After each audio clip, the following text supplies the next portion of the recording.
LiSTNR production. G'day, I'm former police officer Brent Sanders, and for the past 25 years I've dedicated myself to sharing what I've learnt on the force to the Australian public so they can better protect themselves from falling victim to crime. So with the help of some of the most respected current and former detectives and high-ranking law enforcement agents, we're going to pull back the curtain on what life is like on the force and what they've learned about how crime and criminals really work.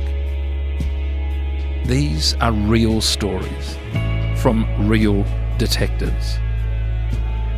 This week, how the Australian Federal Police investigate large-scale drug importations. When I was around, the AFP versus the New South Wales Police was not a good relationship professionally. Nigel Phair is a 22-year veteran of the AFP. He joined in the late 80s, which was a changing time in Australia. Cocaine, marijuana and heroin importations were becoming far more common. And the streets of Melbourne and Sydney in particular were feeling the effects. From Sydney, Nigel was tasked with acting on customs surveillance as they gathered intelligence on the complex ways criminals were importing drugs to be sold on Australian streets. We'll hear exactly how the AFP acted on this intelligence, but first, the story of how Nigel joined and the process of going from everyday civilian to highly trained federal officer. From when I put in my first application to when I commenced in Canberra, it was a good 12 months. So I had to do an interview panel with a bunch of other people. I had to have a medical, I had to have psychoanalysis, and I also had to do a whole lot of written English testing. They gave me a book and I had to hand in an assignment every week for, I'm going to say, at least 8 weeks. And then they let you know that you're in, and then they let you know when there's a next vacant spot on a recruitment course. When I finished my recruit training, they gave us 3 options. They said you can go to Sydney, you can stay in Canberra, or you can go to Melbourne. Canberra didn't hold much allure in the late 80s. I'm pretty sure there was tumbleweeds going through the place on a Sunday afternoon. Melbourne didn't particularly appeal either. I was from Sydney and all my mates were there. So I actually went back to Sydney and spent the first 8-9 years of my career in Sydney. So when we turned up in Sydney, we did 3 weeks of local procedures, learning about what goes on. And then back then, the AFP was a very different organisation to the multidisciplinary crime-fighting organisation it is now. Back then, it was essentially 2 things. They either did drug investigations or they did fraud investigations. Now, I was put in the drug investigations team, and that was great. We basically did investigations against using the Customs Act 1901. So that was importation. So any drugs around that was street level in Sydney, the New South Wales Police had carriage of that responsibility. And then anything that was imported, we did that. So a day in the life of depended which part of the drug unit you were in. If you're in a long-term targeting role, you'd be looking at big, serious organised criminal activity, the multi-kilo importations. If you're doing response, you might spend a fair bit at the airport working with customs who are detecting people bringing in drugs on their person or in their person, in their baggage, etc. And then there's everything in between. But, these were days when there was no computer. So you literally did police work all day long. You were out there doing it. Now, looking at that, Nigel, if I could take you to 1996, you're a detective constable. You're involved in a cocaine importation from Uruguay. Can you just walk us through this case and your involvement in it? So that matter was the importation of around 12 kilos of cocaine. And we were notified of that by customs. And what it was a carriage. And when I say carriage, a horse-drawn type carriage that had come in from South America. and it was situated on a timber and steel ramp, a platform. So it'd come in through a ship, arrived in Australia. Customs had, for whatever reasons, inspected it, and they'd found a quantity of drugs. So we went out there to seize it. So because Customs don't have any investigation powers like the AFP does. First, we had to actually get it through quarantine, and for quarantine, for us to be happy, they had to blast the insides out with high pressure hoses and lots of detergent and antifungal spray, to the extent that this carriage was not particularly well built and was particularly old, and it almost fell apart with their efforts. So we did a good enough job for that. And then we got the ramp, and that's sort of the ramp, which was where the drugs were secreted. It was square tubular steel being welded up at the ends and were placed inside it. So what we did, we got it back, we took all the drugs out, we weighed them all, we measured them all, and replaced them with an inert substance, and did what we call a controlled delivery. And that is, we sent the carriage and the ramp on its way as though it would normally happen, and we surveilled what happened thereafter. So Customs are the initial folks that discover this cocaine, 12 kilos or thereabouts, within this horse-drawn cart, or cart that would eventually be drawn by a horse. Did they have some intel around that, or are these things just purely random and just the luck of the draw? Well, I think then a lot of it was random. There wasn't a sophisticated intelligence like there is now. The AFP has always had international liaison officers that used to help with intelligence, and I don't know in this particular matter how Customs detected it. I'd imagine now, Nigel, and certainly as your career and your time within the Federal Police moved on and you went up through the ranks, what have you, there would be a lot more, I would imagine, communication and involvement with other police entities overseas and that type of thing with regards to importation and where drugs are coming from. We're going back here, 1996. It sounds like a little hit and miss with regards to what's coming through Customs, and sometimes you get lucky, sometimes you won't. Yeah, definitely. Back then, we had good relationships with other mature and like-minded police jurisdictions, and the ones that really stick out are the RCMP, the Canadian Federal Police, and also the Dutch Police.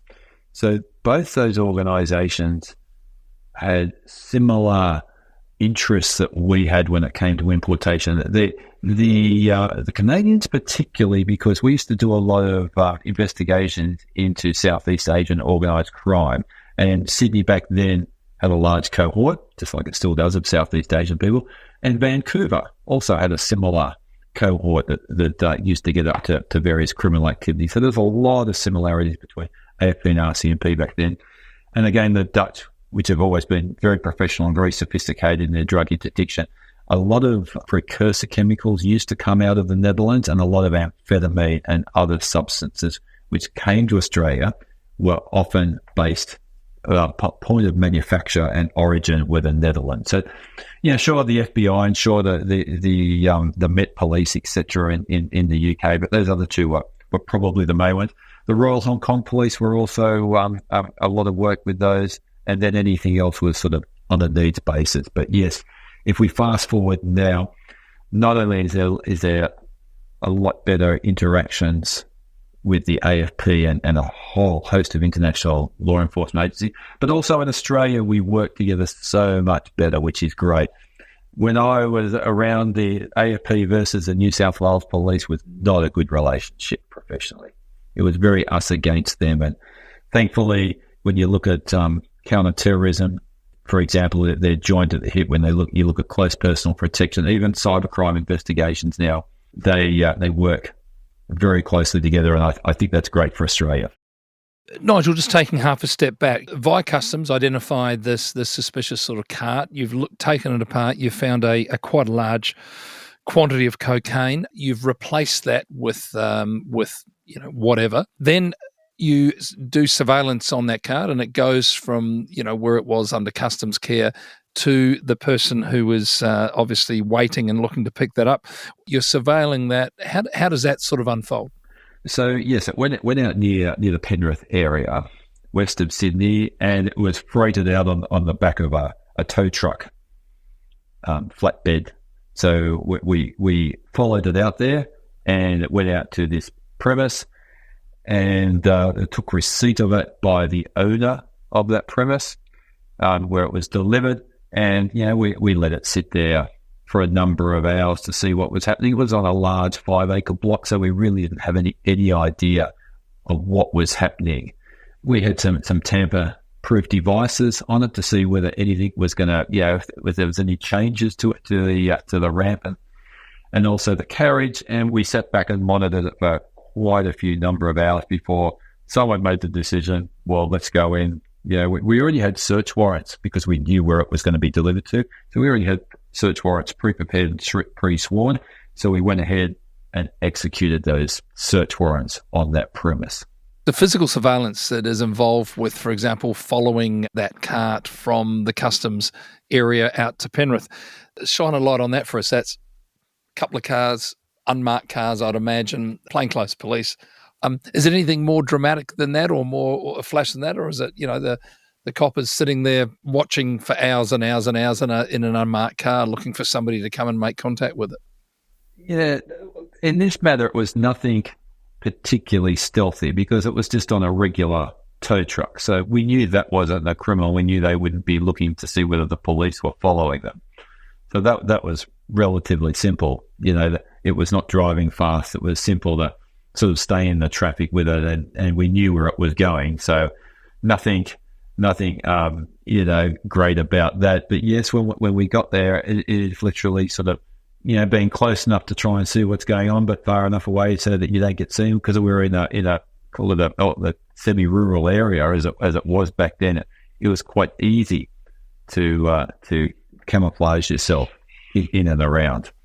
Right, so the cart's on the premise. The premise is obviously a premise owned by somebody who has had this delivered to them, and they then, by association, are the person who has received the drugs, and that becomes the pointy end of the investigation, I would imagine.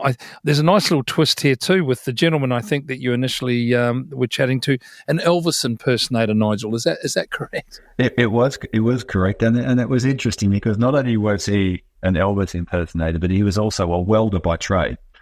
And because he had the Elvis wig, the big hair, and because it was had a lot of nylon in it, because he was also a welder, it had large chunks missing out of from when he was wearing it during the day and welding.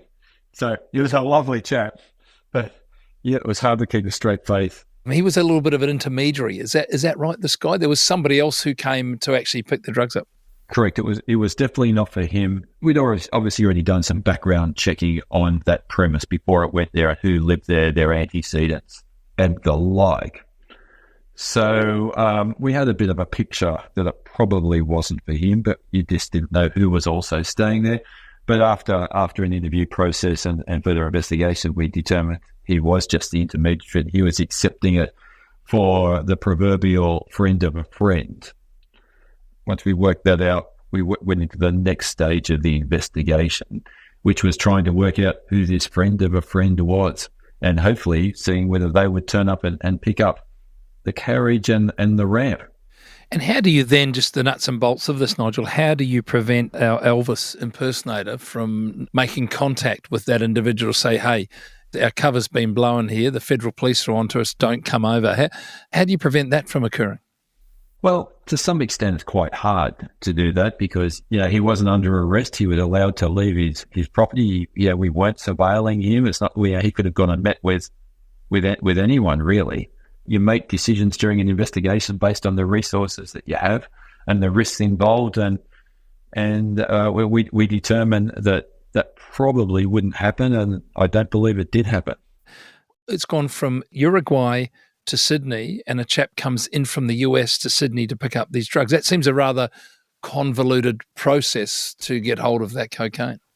Well, yes, it does appear that way. And when we were before the court, these were all the questions that we were posing to the jury about common sense and what people do. And when people put it into their own perspective, if you're a juror, some things don't quite add up. But yeah, it flew in. We monitored the ramp and the carriage for some nearly 40 days before he came along. And then he came along and said, I want to pick this up. And we had a video of him doing that, where it was situated. We had that monitored both with audio and video. And he came along and he had a good look at the ramp, in and under it, and those sorts of things. And remembering, this had been welded in. So we were waiting for the perpetrator, at this stage, the person behind it that just flew in, and act in furtherance. When you want to charge someone, they need to do two things. It's mens rea and actus reus, the guilty act and the guilty mind. So police have to prove both those things. So part of doing this sort of investigation is to sort of see what guilty act the person may or indeed may not do. What was his intention around that? Was he looking to distribute those in Australia or to take them back to the US? We never determined that. And when we arrested him and he sat through a formal tape record of interview, he made some admissions to some things and no admissions to other things. So when we asked him about, he basically, he didn't admit to the importation. He didn't admit that he knew there were drugs there. And he just thought that he'd been stitched up by someone. Out of interest, what was his explanation for flying from America to go to Penrith to pick up a horse cart? What was his explanation for that? His explanation was to set up, he had the goal of coming to Australia to open up a Mexican restaurant, and this was going to feature in the restaurant. But, when you dig a little bit deeper, there was no plan to open up any restaurant. When you said to him, so where's this restaurant going to be and why in Sydney and a whole lot of other whys, there was nothing behind it. When you're working at that federal policing level, you've got these drugs coming in from overseas. I guess you're never quite sure as the level of involvement or the level of the people that you're dealing with, where they sort of sit in the whole scheme of things, because, there's almost got to be a puppeteer somewhere that's directing all this. Have you ever worked in these situations where you've been lucky enough that one leads you to someone else, which leads you to the kingpin with these drug importations? Yeah, occasionally that happens, and all too easy goes probably back to the interrelationship between state and federal police. Is the closer they can work together, that you can work that out. So if you look at drug importations, that might be done by a particular ethnic group, all the way through to distributing on the streets of a suburb in Sydney, for example. So the state police might be involved in in locking up the street level distributors, and they might get some information which leads to the medium level ones, in which the AFP can then investigate the importation component. And then if you can, with your international partners, work out who the hierarchy is in a particular serious and organised crime group, and invariably they probably are based offshore, and invariably the best we often get to do are charge low to medium level people. The reality is the smart criminals never get hands on when it comes to drugs. In fact, they rarely get hands on when it comes to any crime type. So that's how they stay in business. They employ other people and they pay them money, and they do that. And they also might live in a jurisdiction that has a weak law enforcement themselves, where there's a level of either inability or corruption. And that's another way they sort of go about their lives. I would imagine, Nigel, that things became more sophisticated over time, both policing methods, but also I'm interested in the methods that are used by these criminals. How sophisticated did they become in your time in the federal police with regards to these importations? Because there's an element of unsophisticated nature, isn't there, around the cart coming in sort of from overseas. I'm sure since that time things have got a little more sophisticated. Do this criminal element ever, for example, send in dummy type importations which aren't actually drugs to gauge what the police reaction is and how they're intercepting, importations? How does that work? How's that evolved over time? Well, criminality's evolved massively through a number of ones. Yes, they have done dummy runs, but back then they were doing dummy runs in the 90s. There was nothing unusual about that.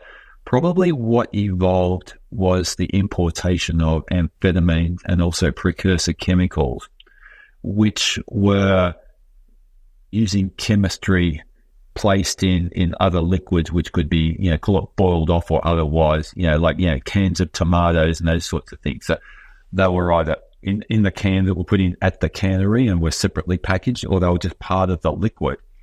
And, using chemistry at the other end to siphon off the narcotic drug. So lots of sophistication around the whole drug thing. I think the other thing is serious and organised criminals kind of once really their bailiwick was drugs. And it still is to some degree, but they're much more multidisciplinary in their crime types now. And we've also got to remember a large part of this is also the money laundering aspect, because drugs come in, but money needs to come out. And whilst Australia has gotten better when it comes to money laundering, naturally criminals have also got better at it because, once upon a time, cash was king for all of us, just like it was with criminals. And now it's getting harder for criminals, to use cash. You think to yourself, when was the last time you paid a bill with cash or did anything with cash, But, it's an important part of the money laundering side, because I did a secondment at the National Crime Authority in the 90s also. And their whole investigational ethos was that follow the money and you'll find the drugs, whereas the AFP/Customs would be, where's the drugs, where's the drugs? But the NCA had a ton of lawyers and accountants that would pore over accounts and how businesses operate to sort of see how legit they were and how money was being transferred overseas. This was a time when structuring offences were dropped from $10,000 eventually to $5,000. So you could only go to a bank if you had over $10,000 in cash. They had to raise what was called a suspect transaction. So, you had money mules just all day, every day, going to different branches of banks all around the place with $9,900 depositing it to go overseas. Now, you mentioned that before, the example of, say, a can of tomatoes or something like that, and within that, there's the capacity to boil that down or go through some sort of process to extract the drug from it. That's very sophisticated. How would the AFP, how do they get wind of that? Is that through intelligence? Is that through surveillance? Is that through working with people overseas? Because that's a tricky one to pick up at customs, I would imagine, unlike the going back to the old the cart from earlier, 96. Yeah, for sure. All of the above. It's using all the tools and techniques at your disposal to look at, what it is, how it is, when it comes to importations, because, standard techniques aren't going to pick that up if it looks legitimate. But, luckily for police, people still do stupid things, and that makes life a little bit easier. I don't think we've ever had an accurate picture of the amount of drugs that really come into this country, because when I look back at and I think of all the multi-ton importations that the police have interdicted over the years, makes zero dent to supply.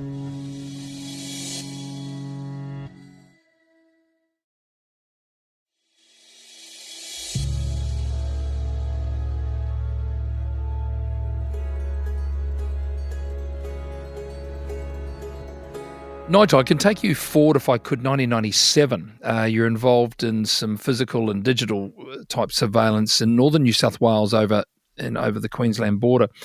Can you chat to us about this case and your involvement in it?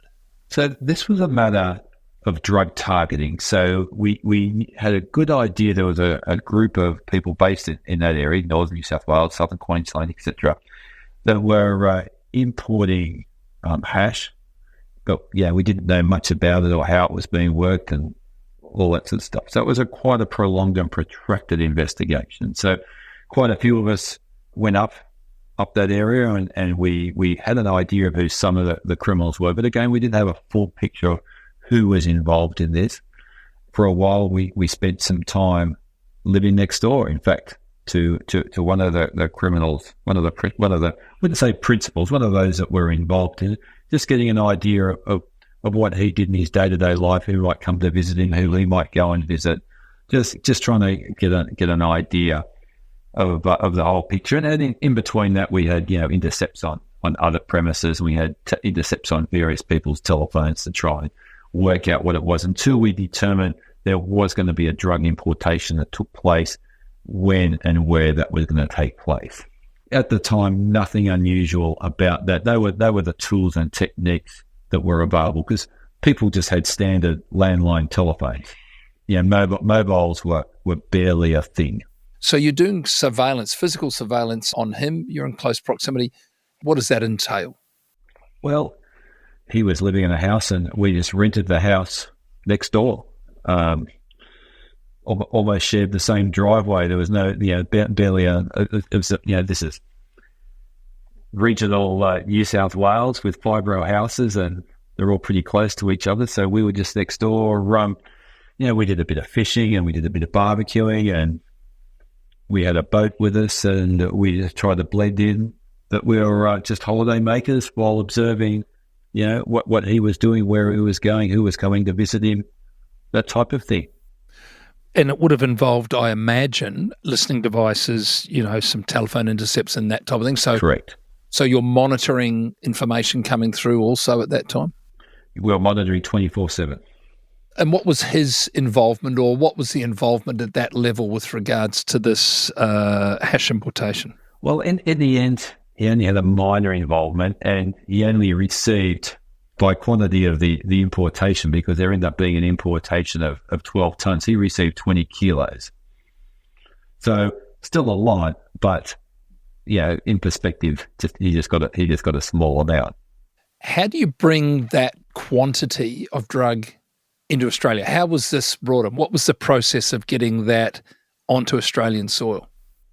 Well, so that was what we see a lot now of, which was a mothership type environment. So a very large ship that sailed in to the waters of New South Wales, and then a trawler went out and met that about 100 nautical miles off the coast, I think, but went out for a while. So we knew this trawler was going out, and then some of us, myself included, we jumped on a customs vessel and we followed it out there. So we kept out of sight and just kept an eye on what this trawler was doing. But it went out, met the mothership, received the drugs at sea, and then came back in through to Port Stephens. We literally came up alongside it as it was docking. We didn't attempt any interdiction at sea. It would have been way too risky. We didn't have the full skills on what to do around that. We're only lightly armed. We just waited till it pulled up, and then as they pulled up, we pulled up next to it and jumped on board. At that point, how far do those tentacles go? Because there would be additional intelligence, I would imagine, that can be gleaned from those individuals with regards to who's going to pick those drugs up and then who's going to distribute them in the street. Would that be correct? That would be correct, but my recollection, particularly the person I interviewed, was saying nothing.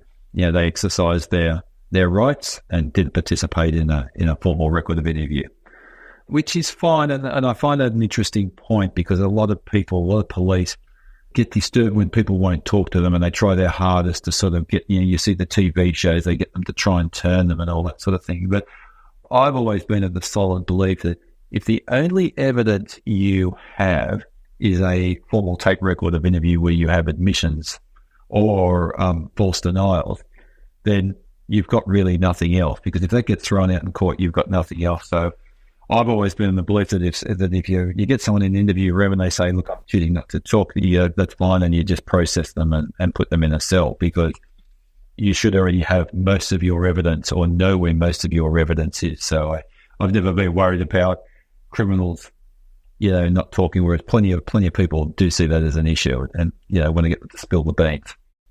What would somebody like that, with that involvement, what would he be charged with? He would be charged with prohibited import, so against the Customs Act. There's knowingly concerned, there's prohibited import, and there's conspiracy to import are the three main offences that you use. They have brought in a substantial amount of drugs, 12 tonne. What was the end result there, Nigel? Custodial sentences, how did that finish up? Yeah, so quite a few people got various custodial sentences. I'm going to talk about in the dozens or so.